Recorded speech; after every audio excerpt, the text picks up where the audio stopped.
ॐ भूर्भुवः स्वः तत्सवितुर्वरेण्यं भर्गो देवस्य धीमहि धियो यो नः प्रचोदयात्। ॐ शान्ति शान्ति शान्तिः। Namaskar, my dear friends. This is video number 10 on Gospel of Sri Ramakrishna Paramahansa. This video number 10 starts with chapter number 10, The Master with the Brahmo Devotees Part 2, April 22, 1883. Master's visit to Brahmo festival. Sri Ramakrishna paid a visit to Beni Madhav Pal's garden house at Sinthi near Calcutta on the occasion of the semi-annual festival of the Brahmo Samaj. Many devotees of the Samaj were present and sat around the master. Now and then some of them asked him questions. Love and prayer. A Brahmo devotee, sir, what is the way? Master. Attachment to God, or in other words, love for Him. And secondly, prayer. Brahmo devotee. Which one is the way, love or prayer? Master, first love and then prayer. The master saying, cry to your mother Shama with a real cry, O mind, and how can she hold herself from you? How can Shama stay away? Continuing, the master said, and one must always chant the name and glories of God and pray to Him.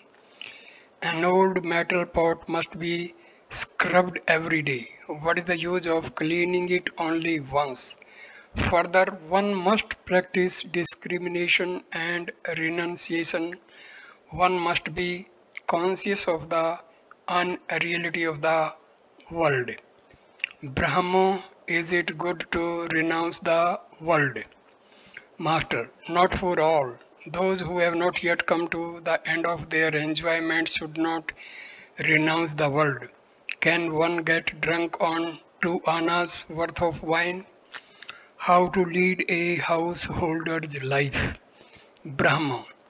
Then should they lead a worldly life? Master, yes. They should try to perform their duties in a detached way. Before you break the jackfruit open, rub your hands with oil so that the sticky milk will not smear them. The maid servant in a rich man's house performs all her duties, but her mind dwells on her home in the country. This is an example of doing duty in a detached way. You should renounce the world only in mind, but a sannyasi should renounce the world both inwardly and outwardly. Brahmo, what is the meaning of the end of enjoyments? Master, I mean the enjoyment of women and gold. It is risky to put a typhoid patient in a room where pitchers of water and jugs of pickled tamarind are kept. Most people don't feel any longing for God unless they have once passed through the experience of wealth, name, fame, creature comforts, and the like. That is to say, unless they have seen through these enjoyments. Brahma. Who is really bad, man or woman? Master, as there are women endowed with Vidya Shakti, so also there are women with Avidya Shakti. A woman endowed with spiritual attributes leads a man to God, but a woman who is the embodiment of delusion makes him forget God and drowns him in the ocean of worldliness. This universe is created by the Mahamaya of God. Mahamaya contains both Vidya Maya, the illusion of knowledge, and Avidya Maya, the illusion of ignorance. Through the help of Vidya Maya, one cultivates such virtues as the taste for holy company, knowledge, devotion, love, and renunciation. Avidya Maya consists of the five elements and the objects of the five sense form, flavor, smell, touch, and sound. These makes one forget God. Why there is evil in the world? Brahma. If the power of avidya is the cause of ignorance, then why has God created it? Master, that is his play. The glory of light cannot be appreciated without darkness. Happiness cannot be understood without misery. Knowledge of good is possible because of knowledge of evil. Further, the mango grows and ripens on account of the covering skin. You throw away the skin when the mango is fully ripe and ready to be eaten. It is possible for a man to attain gradually to the knowledge of Brahma because of the covering skin of Maya. Maya, in its aspect of Vidya and Avidya, may be likened to the skin of the mango. Both are necessary. Brahmo, sir, is it good to worship God with form, an image of the deity made of clay? Master, you do not accept God with form. That is all right. The image is not meant for you. For you, it is good to deepen your feeling towards your own ideal. From the worshippers of the personal God, you should learn their yearning for instance, Sri Krishna's attraction for Radha. You should learn from the worshippers of the personal God their love for their chosen ideal. When the believers in the personal God worship the images of Kali and Durga, with what feeling they cry from the depths of their souls. Mother, oh mother, how much they love the deity. You should accept that feeling. You don't have to accept the image. Brahmo. How does one cultivate the spirit of dispassion? Why don't all attain it, Master? Dispassion is not possible unless there is satiety through enjoyment.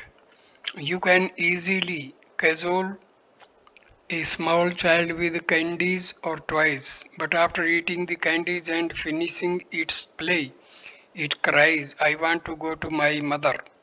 Unless you take the child to its mother, it will throw away the toy and scream at the top of its voice. The members of the Brahmo Samaj are opposed to the traditional guru system of Orthodox Hinduism.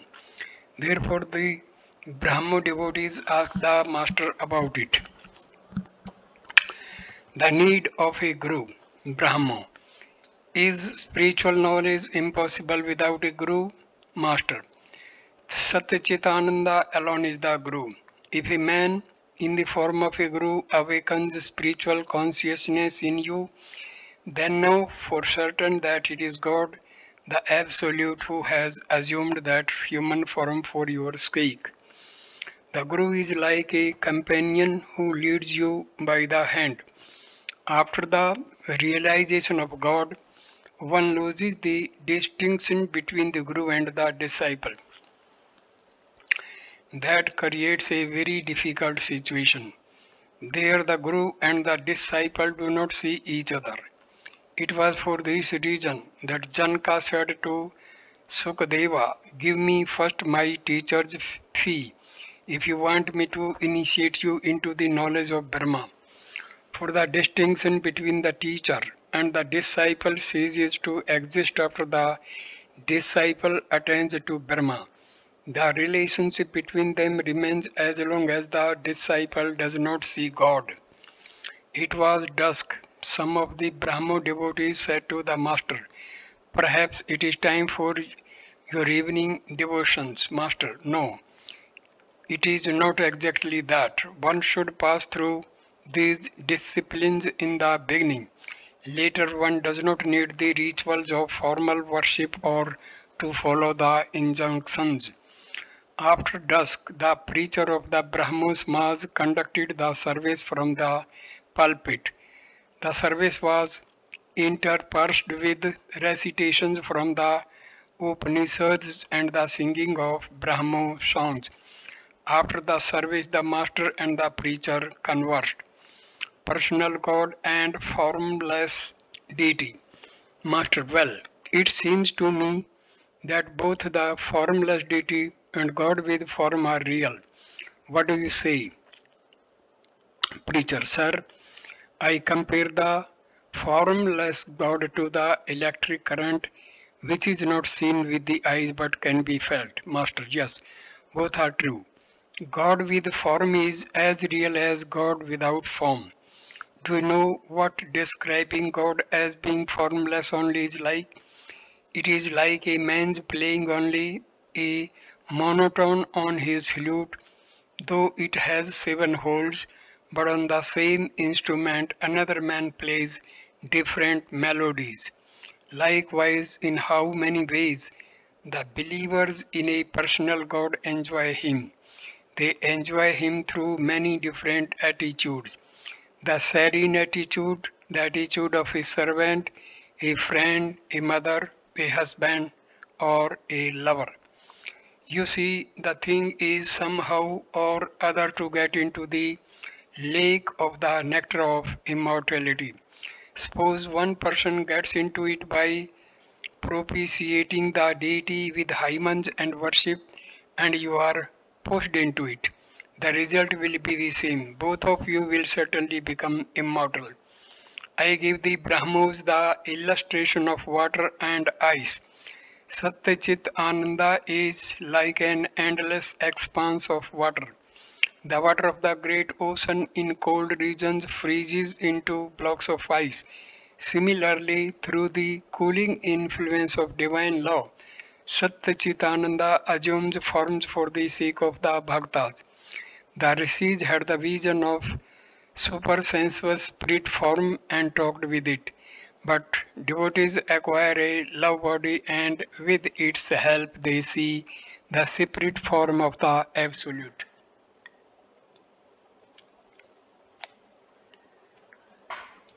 It is also said in the Vedas that Brahma is beyond mind and words. The heat of the sun of knowledge melts the ice like form of the personal God. One attaining the knowledge of Brahma and communing with it in Nirvikalpa Samadhi, one realizes Brahma, the infinite without form or shape and beyond mind and words. God's true nature cannot be described. The nature of Brahma cannot be described. About it, one remains silent. Who can explain the infinite in words? However high a bird may soar, there are reasons higher still. What do we say? Preacher, yes, sir. It is so stated in the Vedanta philosophy. Master, once a salt doll went to the ocean to measure its depth, but it could not come back to give a report. According to one school of thought, sages like Sukadeva saw and touched the ocean of Brahma but did not plunge into it. Once I said to Vidyasagar, everything else but Brahma has been polluted as it were like food touched by the tongue. In other words, no one has been able to describe what Brahma is. A thing once uttered by the tongue becomes polluted. Vidyasagar, great Pandit, though he was highly pleased with my remarks. It is said that there are places near Kedar that are covered with eternal snow. He who climbs too high cannot come back. Those who have tried to find out what there is in the higher regions or what one feels there have not come back to tell us about it. After having the vision of God, man is overpowered with bliss. He becomes silent. Who will speak? Who will explain? The king lives beyond seven gates. At each gate sits a man endowed with great power and glory. At his gate the visitor asks, "Is this the king?" The gatekeeper answers, "No, not this, not this." The visitor passes through the seventh gate and becomes overpowered with joy. He is speechless. This time he doesn't have to ask, "Is this the king?" The mere sight of him removes all doubts. Preacher: Yes, sir, it is so described in Vedanta. Master: When the Godhead is thought of as creating, preserving, and destroying, it is known as the personal God, Saguna Brahma, or the primal energy, Adya Sakti. Again, when it is thought of as beyond the three gunas, then it is called the attribute less reality, Nirguna Brahma, beyond speech and thought. This is the Supreme Brahma, Para-Brahma. The three gunas. Under the spell of God's Maya, man forgets his true nature. He forgets that he is heir to the infinite glories of his Father. This divine Maya is made up of three gunas, and all three are robbers, for they rob man of all his treasures and make him forget his true nature. The three gunas are sattva, rajas, and tamas.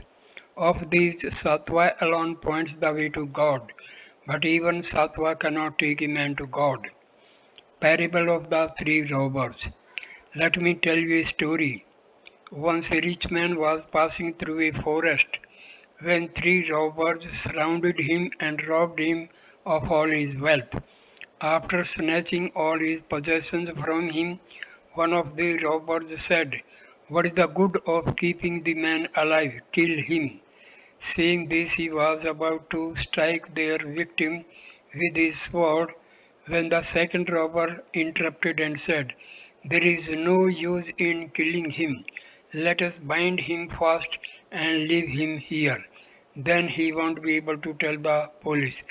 Accordingly, the robbers tied him with a rope, left him, and went away. After a while, the third robber returned to the rich man and said, "Ah, you are badly hurt, are not you? Come, I am going to release you." The third robber set the man free and led him out of the forest. When they came near the highway, the robber said, "Follow this road and you will reach home easily." "But you must come with me too," said the man. "You have done so much for me. We shall all be happy to see you at our home." "No," said the robber, "it is not possible for me to go there. The police will arrest me."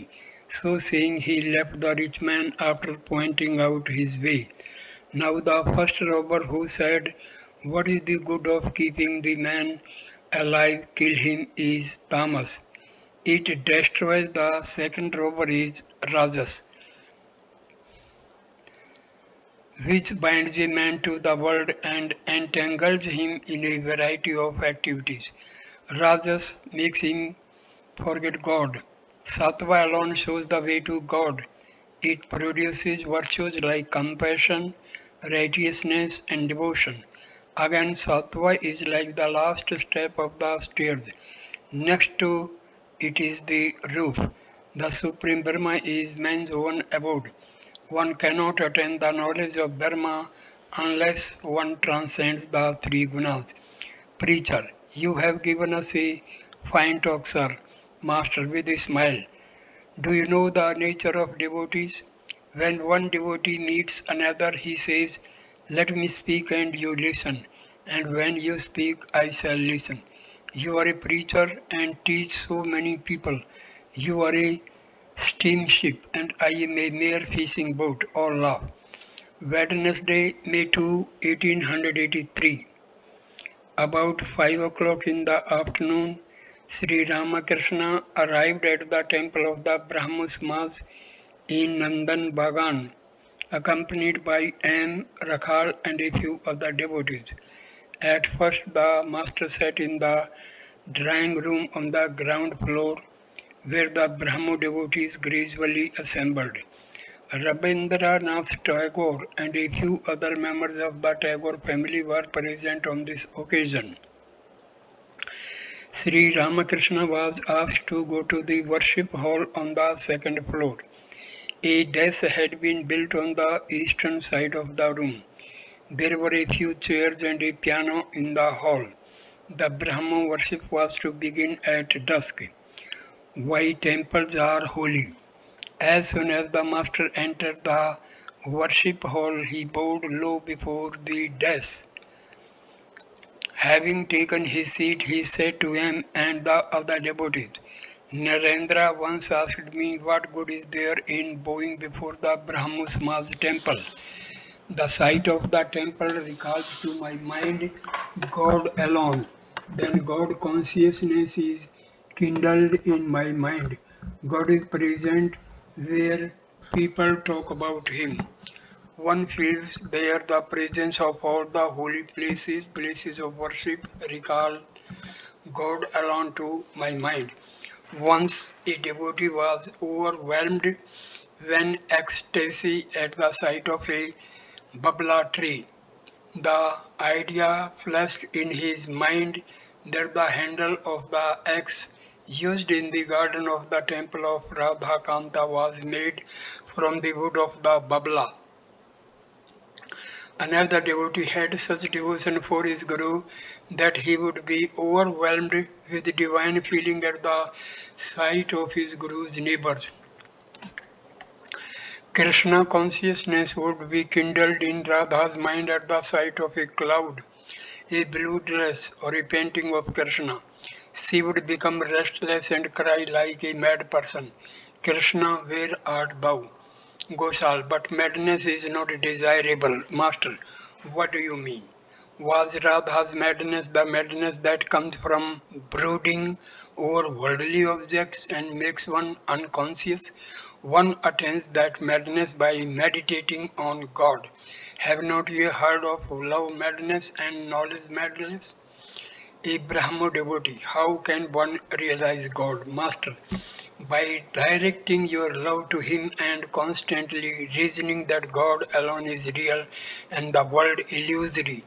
The Asvatha tree alone is permanent and its fruit is transitory. How to spiritualize the passions? Brahmo.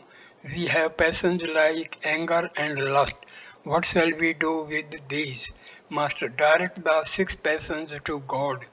The impulse of lust should be turned into the desire to have intercourse with Atma. Feel angry at those who stand in your way to God. Feel greedy for Him. If you must have the feeling of I and mine, then associate it with God. Say, for instance, my Rama, my Krishna.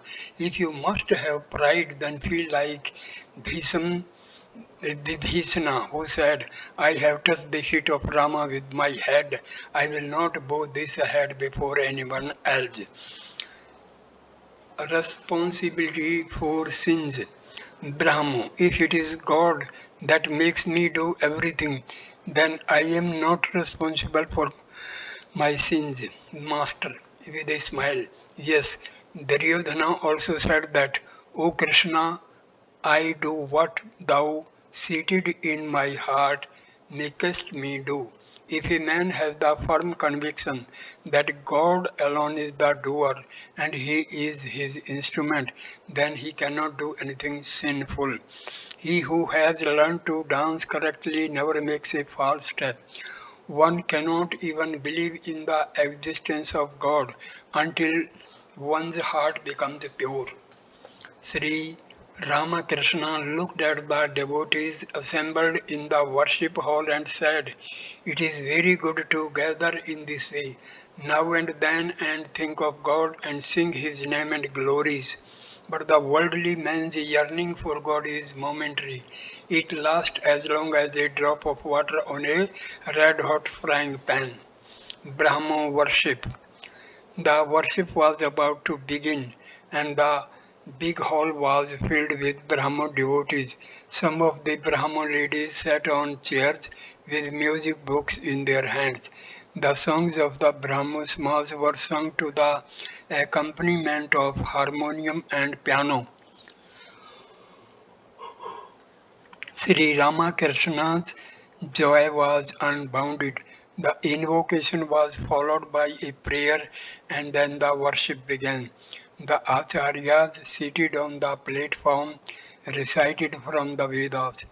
Om, thou art our Father, give us right knowledge, do not destroy us, we bow to thee.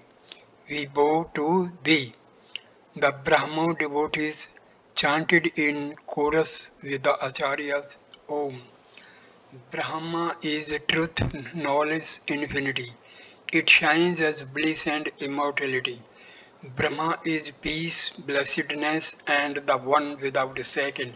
It is pure and unstained by sin. The acharyas chanted in praise of God. Om. O reality, cause of the universe, we bow to thee. Then the acharyas chanted their prayer together. From the unreal lead us to the real, from darkness lead us to the light, from death lead us to immortality, reach us through and through, O Rudra, and protect us evermore with thy compassionate face. As Sri Ramakrishna heard these hymns, he went into a spiritual mood. After this, an acharya read a paper. The worship was over. Most of the devotees went downstairs or to the courtyard for fresh air while the refreshments were being made ready. It was about 9 o'clock in the evening. The hosts were so engrossed with the other invited guests that they forgot to pay any attention to Sri Ramakrishna, Master to Rakhal and the other devotees. What is the matter? Nobody is paying any attention to us. Master to Rakhal and the other devotees. Rakhal angrily, Sir, let us leave here and go to Dakshineswar. Master with a smile, keep quiet. The carriage hire is 3 rupees and 2 annas. Who will pay that? Stubbornness won't get us anywhere. You have not a penny and you are making these empty threats. Besides, where shall we find food at this late hour of the night? After a long time dinner was announced. The devotees were asked to take their seats. The master with Rakhal and the others followed the crowd to the second floor. No room could be found for him inside the hall. Finally, with great difficulty, a place was found for him in a dusty corner. A Brahmin woman served some curry, but Sri Ramakrishna could not eat it. He ate luchi with salt and took some sweets. There was no limit to the master's kindness. The hosts were mere youngsters. How could he be displeased with them, even though they did not show him proper respect? Further, it would have been inauspicious for the household if a holy man had left the place without taking food. Finally, the feast had been prepared in the name of God. Sri Ramakrishna got into a carriage, but who was to pay the hire? The host could not be found. Referring to this incident, afterwards the master said to the devotees jokingly, the boys went to our host for the carriage hire. First they were put out, but at last they managed to get together 3 rupees. Our host refused to pay the extra 2 annas and said, no, that will do. Sunday, May 13, 1883.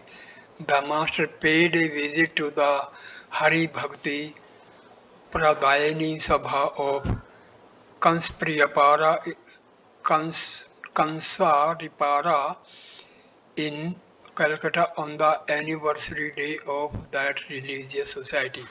Kirtan and other forms of devotional music had been arranged for the occasion. The songs center around the Vrindavan episode of Sri Krishna's life.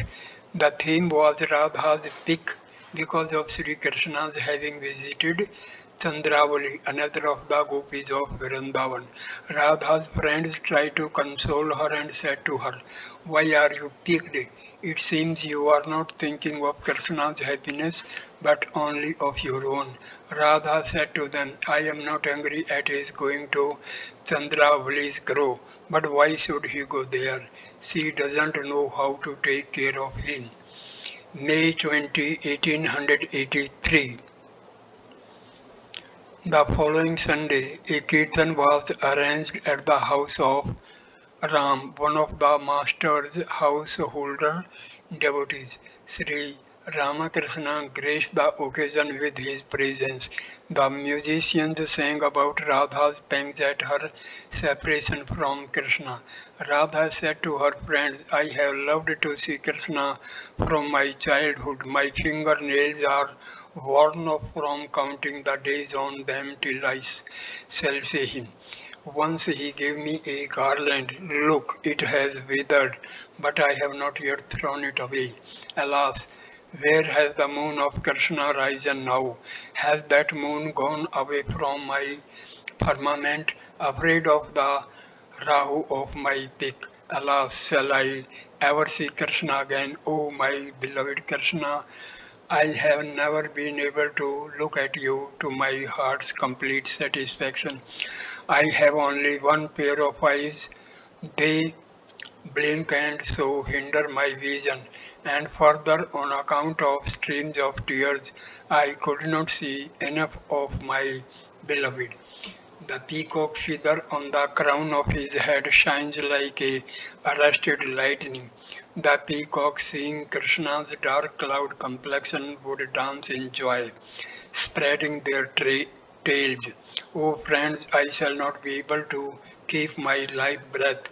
After my death, place my body on a branch of the dark Tamala tree and inscribe on my body Krishna's sweet name." The master said, "God and his name are identical. That is the reason Radha said that there is no difference between Rama and his holy name." May 27, 1883. Sri Ramakrishna was in his room at Dakshineshwar conversing with the devotees. It was about 9 o'clock in the morning. Religious quarrels condemned. Master to M and other devotees. It is not good to harbor malice. The Shaktas, the Vaishnavas and the Vedantists quarrel among themselves. That is not wise. Padmalochan was court Pandit of the Maharaja of Bardwan. Once at a meeting, the Pandits were discussing whether Shiva was superior to Brahma or Brahma to Shiva. Padmalochan gave an appropriate reply. "I do not know anything about it," said he. "I have not talked either to Shiva or to Brahma." Single-minded devotion. If people feel sincere longing, they will find that all paths lead to God. But one should have nishtha, single-mindedness, devotion. It is also described as chaste and unswerving devotion to God. It is like a tree with only one trunk shooting straight up. Promiscuous devotion is like a tree with 5 branches.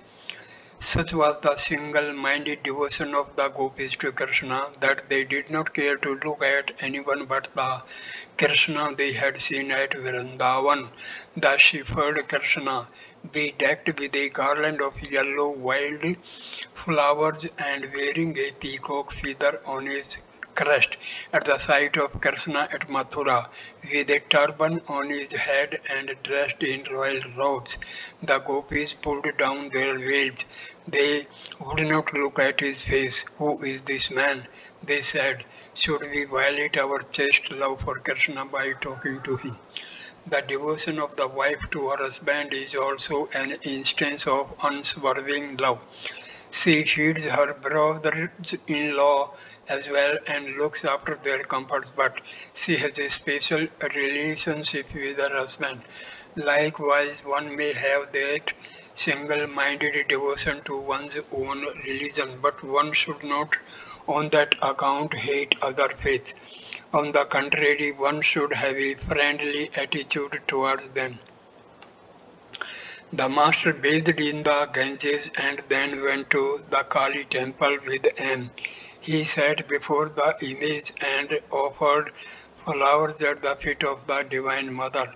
Now and then he put flowers on his own head and meditated. After a long time he stood up. He was in a spiritual mood and danced before the image, chanting the name of Kali. Now and again he said, O Mother, O destroyer of suffering, O remover of grief and agony. Was he teaching people thus to pray to the Mother of the universe with a yearning heart in order to get rid of the suffering inevitable in physical life? Sri Ramakrishna returned to his room and sat on the west porch. Rakhal and Nakur Vaishnav and other devotees were with him. Nakur had been known to the master for about 25 years. He was a devotee of Gauranga and had a small shop which Sri Ramakrishna had often visited when he first came to Calcutta from Kamarpukur. Still overpowered with divine ecstasy, the master sang, O Kali, my mother, full of bliss, enchantress of the Almighty Shiva, in thy delirious joy thou dancest, clapping thy hands together, eternal one, thou great first cause, clothed in the form of the void, thou wearest the moon upon thy brow. Where didst thou find thy garland of heads before the universe was made?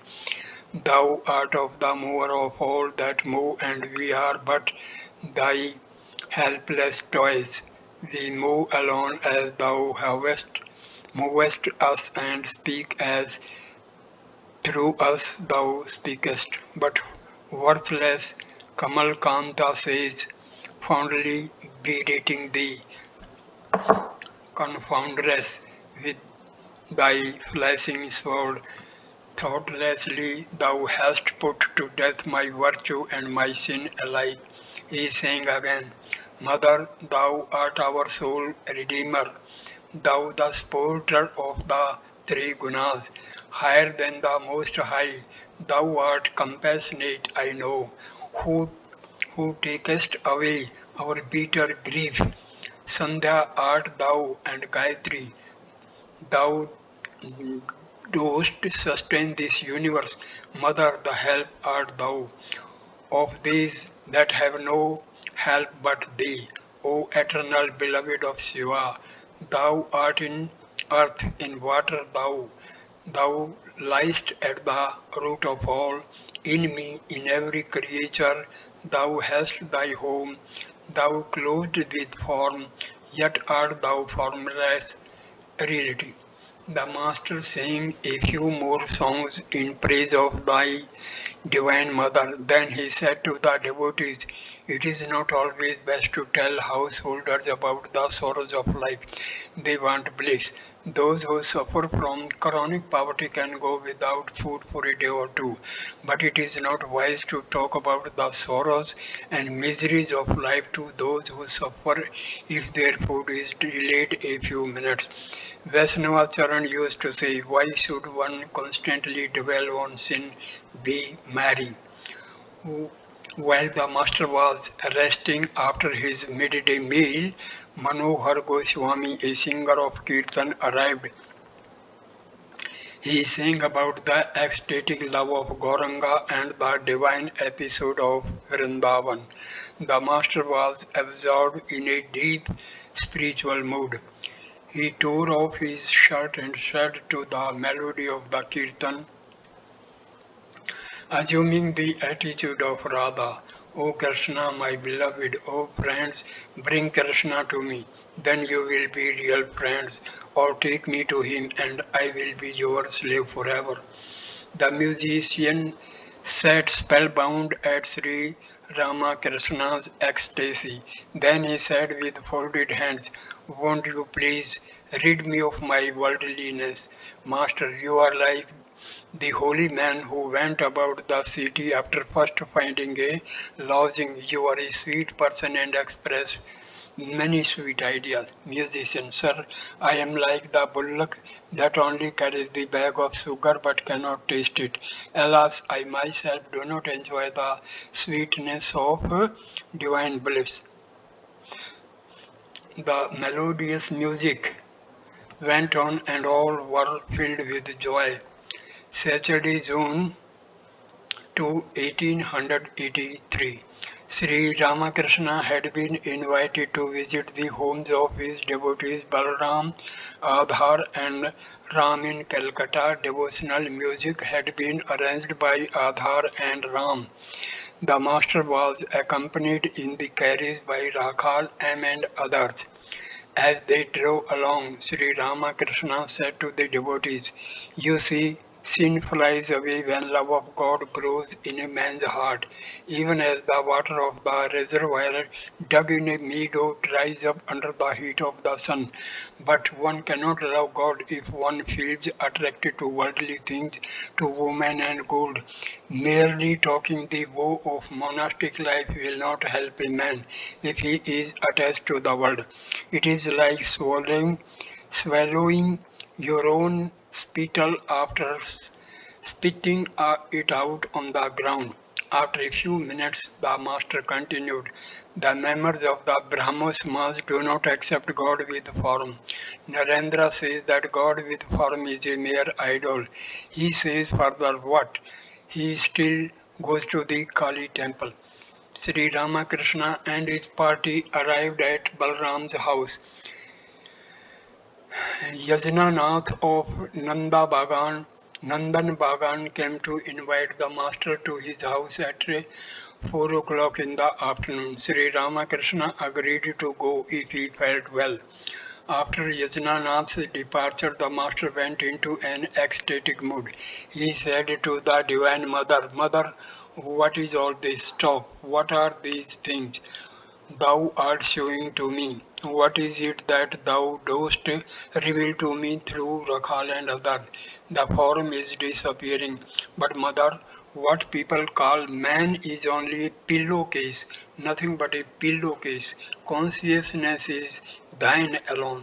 The modern Brahmagyanis have not tasted thy sweet bliss. Their eyes look dry and so do their faces.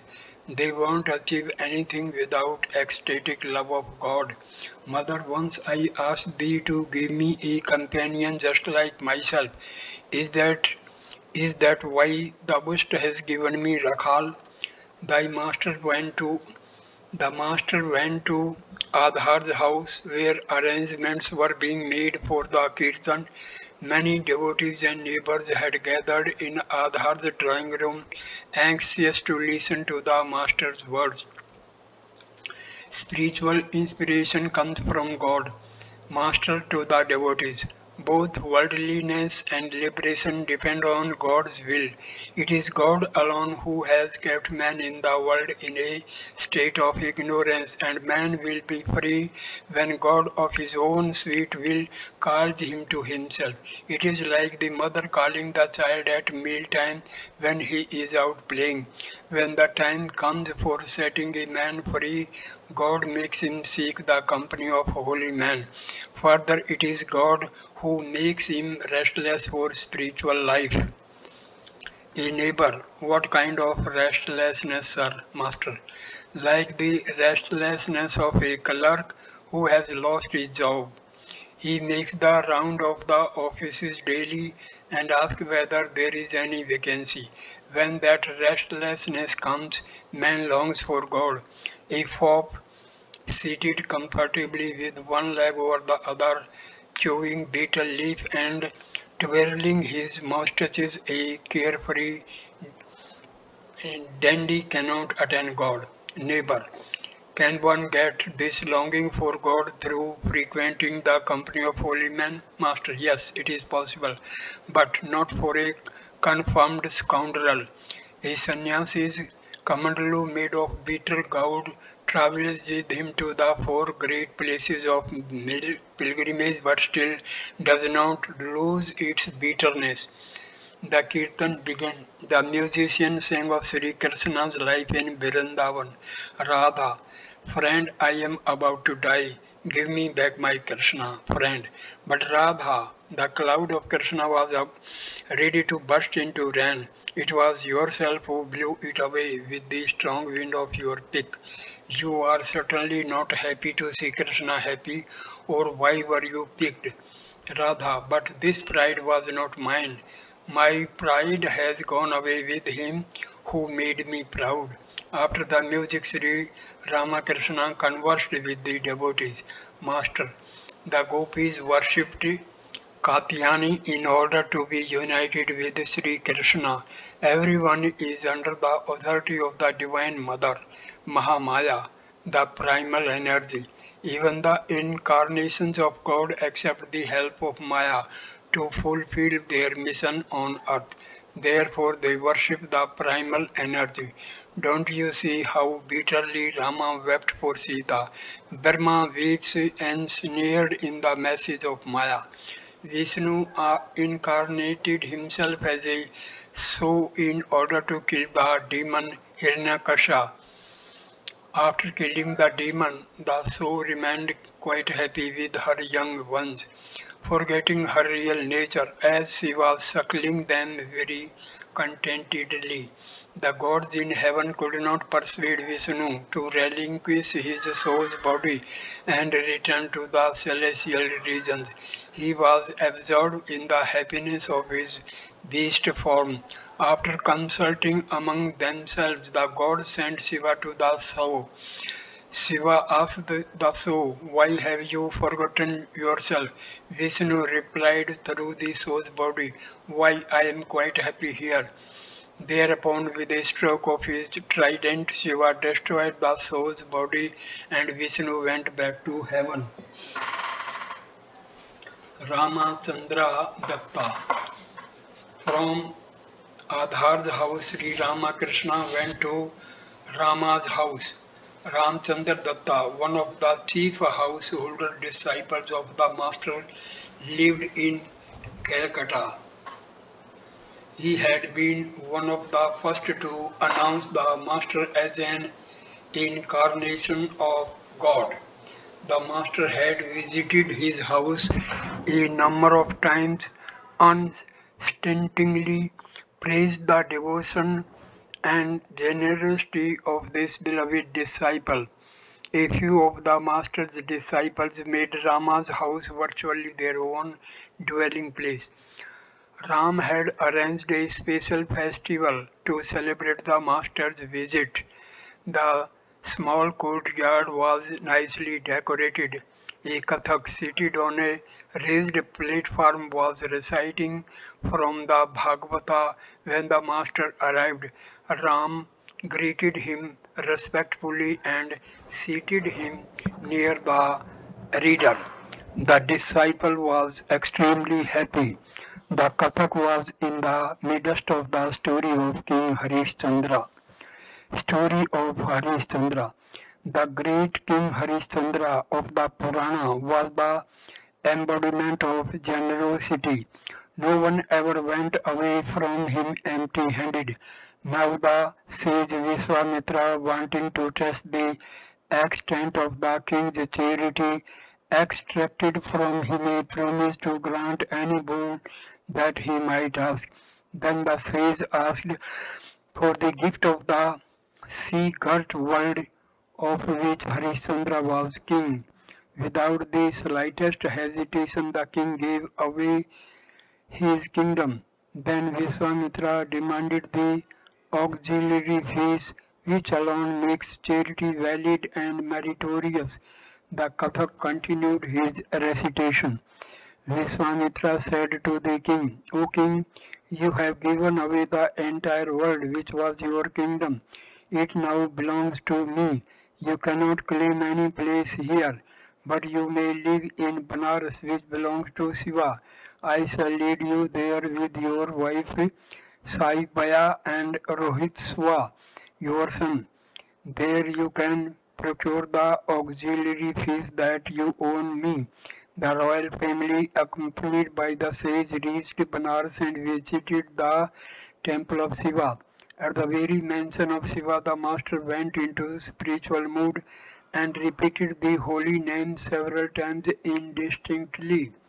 The Kathak continued. The king could not procure the fees and was compelled to sell Sabaya, his royal consort, to a Brahmin. With her went Prince Rohitaswa, but since even that was not enough to redeem his pledge to the sage, Harishchandra sold himself to an untouchable who kept a cremation ground. He was ordered to supervise the cremations. One day, while plucking flowers for his Brahmin master, Prince Rohitswa was bitten by a venomous snake and that very night died. The cruel Brahmin would not leave his bed to help the poor mother cremate the body. The night was dark and stormy. Lightning rent the black clouds. Saiba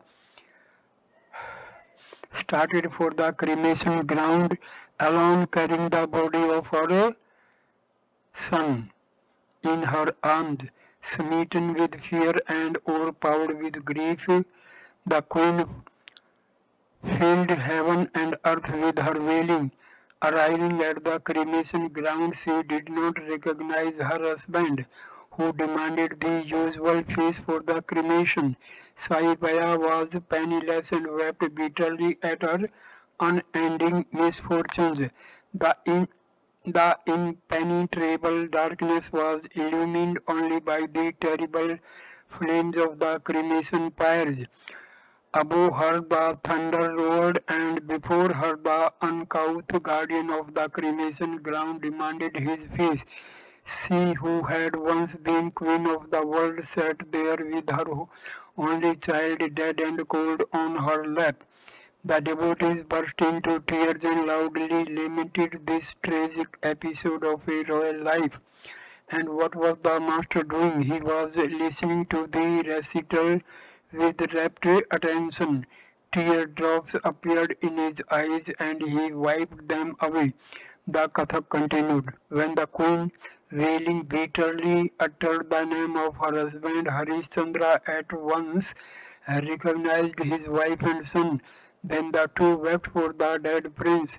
Yet in all these misfortunes the king never once uttered a word of regret for his charity.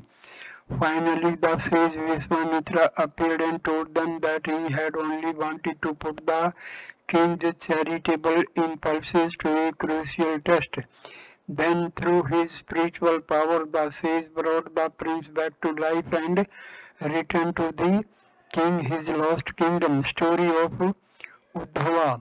Sri Ramakrishna asked the Kathak to recite the episode of Uddhava, the friend and devotee of Krishna.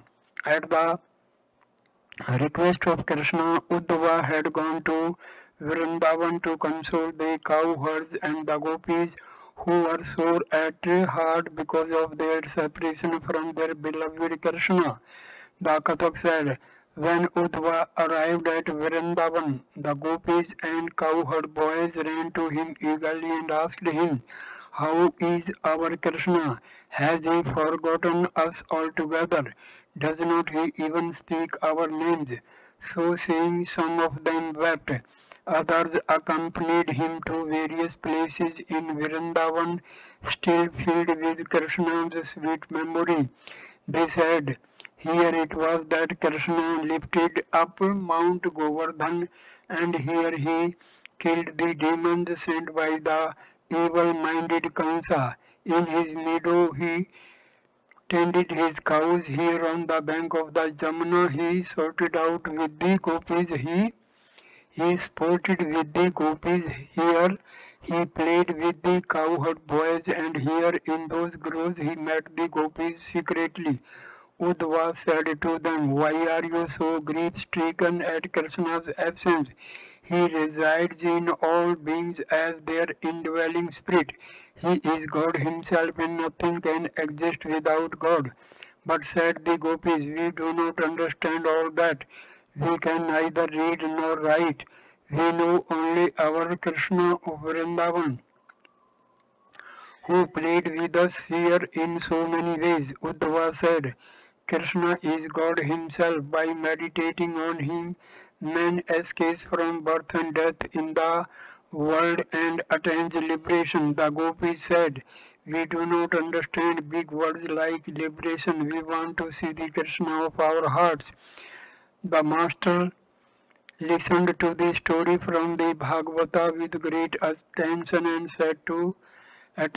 said at last, "Yes, the gopis were right." Then he sang, "Though I am never loath to grant salvation, I hesitate indeed to grant pure love.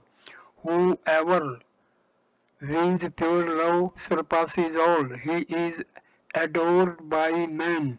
He triumphs over the three worlds. Listen, Chandravali, I shall tell you of love. Mukti a man may gain, but rare is bhakti. Solely for pure love's sake did I become King Wali's doorkeeper. Down in his realm in the nether world, alone in Vrindavan can pure love be found. Its secret none but the Gopas and Gopis know. For pure love's sake I dwelt in Nanda's house, taking him as my father. I carried his burden on my head." The master said to the Kathak, "The gopis and ecstatic love, unswerving and single-minded devotion to one ideal. Do you know the meaning of devotion? That is not loyal to the one ideal. It is devotion tinged with the intellectual knowledge. It makes one feel Krishna has become all these. He alone is the supreme Brahma. He is Rama, Shiva and Shakti. But this element of knowledge is not present in ecstatic love of God. Once Hanuman came to Dwarka and wanted to see Sita and Rama. Krishna said to Rukmini, his queen, "You had better assume the form of Sita, otherwise there will be no escape from the hands of Hanuman." Once the Pandava brothers performed the Rajasviya sacrifice, all the kings placed Yudhishthira on the royal throne and bowed low before him in homage. But Vibhishana, the king of Ceylon, said, "I bow down to Narayana and to none else." At these words, the Lord Krishna bowed down to Yudhishthira. Only then did Vibhishana prostrate himself, crown and all, before him. Do you know that devotion to one ideal is like? It is like the attitude of a daughter-in-law in the family. She serves all the members of the family, her brother-in-laws, father-in-law, husband, and so forth, bringing them water to wash their feet, fetching their towels, arranging their seats, and the like. But with her husband, she has a special relationship. Characteristics of divine love. There are two elements in this ecstatic love, I-ness and my-ness. Yasoda used to think, "Who would look after Gopala if I did not? He will fall ill if I do not serve him." She did not look on Krishna as God. The other element is my-ness. It means to look on God as one's own, my Gopala. Uddhava said to Yasoda, "Mother, your Krishna is God himself. He is the Lord of the universe and not a common human being." "Oh," exclaimed Yasoda, "I am not asking you about your Lord of the universe. I want to know how my Gopala fares. Not the Lord of the universe, but my Gopala." How faithful to Krishna the gopis were. After many entreaties to the doorkeeper, the gopis entered the royal court in the Mathura where Krishna was seated as king. The doorkeeper took them to him, but at the sight of King Krishna wearing the royal turban, the gopis bent down their heads and said among themselves, "Who is this man with a turban on his head? Should we violate our chaste love for Krishna by talking to him? Where is our beloved Krishna with the yellow robe and the bewitching crest with the peacock feather? Do you observe the single-minded love of the gopis for Krishna? The ideal of Vrindavan is unique. I am told that the people of Dwarka worship Krishna, the companion of Arjuna, but reject Radha, a devotee. Which is the better, ecstatic love or love mixed with knowledge? Parable of the three friends. Master, it is not possible to develop ecstatic love of God unless you love Him very deeply and regard Him as your very own. Listen to a story. Once three friends were going through a forest when a tiger suddenly appeared before them. Brothers, one of them exclaimed, "We are lost." "Why should you say that?" said the second friend. "Why should we be lost? Come, let us pray to God." The third friend said, "No, why should we trouble God about it? Come, let us climb this tree." The friend who said, "We are lost," did not know that there is a God who is our protector. The friend who asked the others to pray to God was a Jnani. He was aware that God is the creator, preserver, and destroyer of the world. The third friend who did not want to trouble God with the prayers and suggested climbing the tree had ecstatic love of God. It is the very nature of such love that it makes a man think himself stronger than his beloved. He is always alert lest his beloved should suffer. The one desire of his life is to keep his beloved from even being pricked in the foot by a thorn. Ram served the master and the devotees with delicious sweets. I conclude this video at this point. Thank you for watching this video. Please like, comment and share the video. Subscribe the channel. Namaskar my dear friends. Next video number 11 will start with chapter number 11 with the devotees at Dakshineshwar part 1. Thank you. Namaskar.